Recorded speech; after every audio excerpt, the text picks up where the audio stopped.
Welcome back. Now these days, if you're an Indian car buyer looking to buy a mid-sized hatch, you've got all the options of a Prince. Kailash Menon examines one of the new ones, the Chevrolet Sail Yuva. This right here is the Chevy Sail Yuva. It's one of the contenders of the hotly contested premium hatchback segment of India. So essentially, it's the same breed as the Swift, the i20s, the Polos and the Puntos.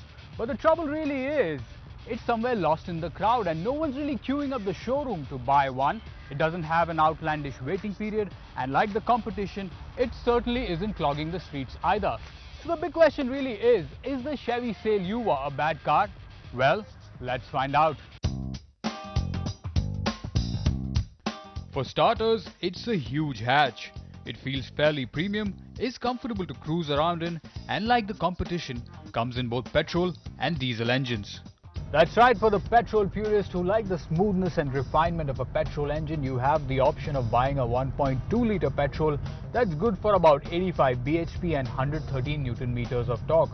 And if you desire a diesel, you have the option of buying the Fiat-derived 1.3-litre diesel that does about 77 bhp and 205 Newton meters of torque. Now, to put things in perspective, that is about 2 bhp and 15 Newton meters more than the Swift hatchback. And the good news, all that torque is available at 1750 RPM. And feeding all that torque to the wheel is a 5-speed gearbox. Now, the short throw 5-speed manual is fun and precise to play around with. And though this car has got a tad bit more power and torque than the Swift hatchback, the performance isn't exactly sprightly or hot hatch-like. I mean, it doesn't beg to be driven hard. It's got more of a placid personality. But having said that, it pulls pretty potently till about 4000 RPM, after which the torque starts to taper off. So here's the deal. To enjoy and extract every bit that this engine has to offer, one needs to keep the RPM needle somewhere between 2500 to 3500 RPM, because that's where the sweet spot really is. Bottom line, you can't engage in spirited driving, but the Sail Yuva will handle your city commutes with ease. Yuva is tailor-made for city use. It comes with a light steering, a light clutch. That means morning rush hours aren't going to get the better of you. Also, the guys at GM have worked at the suspensions. Though they're a bit on the stiffer side, it does soak up the bumps quite nicely. The best bit, however, is the NVH levels. Though it's a diesel hatchback, once you roll up the windows, it's surprisingly silent in here. The styling is safe and simple. The Hawkwing headlamps look good. The Chevy bow tie adorns the front face. The side profile is sober and there is nothing radical at the rear either. Now the interiors too are minimalistic and Spartan. Inside you get a ton of grey and beige color combo used. The plastics are all hard, which lack that premium feel.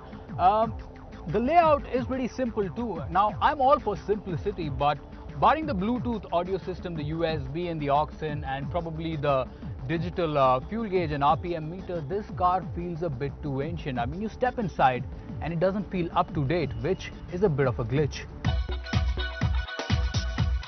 Other minor niggles, the power window switches are near the gear lever and the Sail gets no steering mounted audio controls. Making up for sedate style is space. Boot space stands at 248 litres, and fold the seats down and you get plenty more room. So if you've got a family of 5, the Chevy Sail Yuva makes perfect sense. Here at the rear bench, 3 people can sit side to side without spilling onto each other.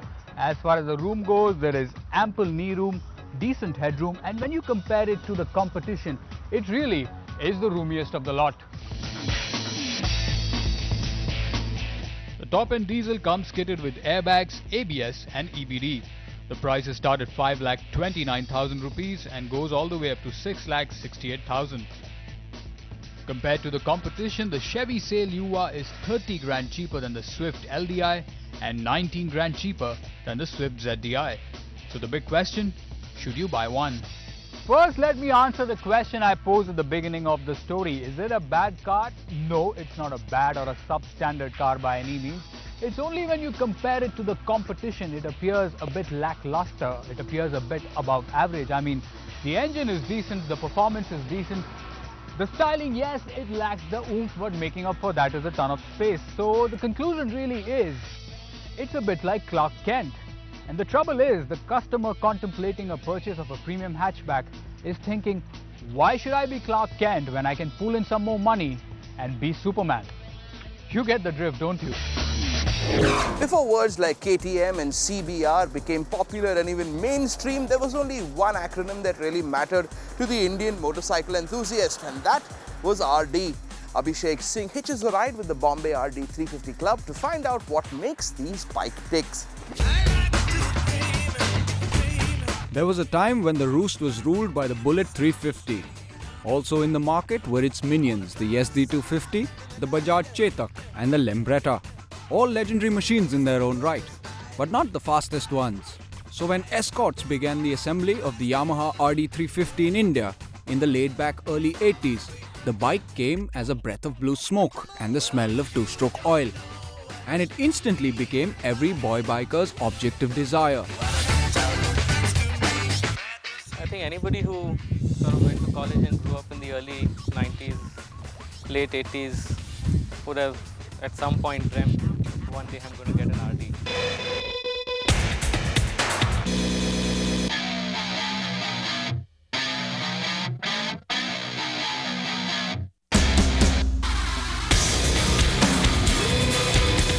The RD350 did not sell in huge numbers because with great power comes less fuel efficiency. And even though we Indians love our bikes, we like them with good mileage figures. But the Yamaha RD350, the RD here being race designed, did enter the pantheon of legendary Indian bikes and went on to form a cult of sorts. When somebody asks me why are you still riding an RD, I keep thinking why not? It's not like a super bike or something where you just start the engine and run in the morning. Each bike needs its tender love and care. It has its own particular way of,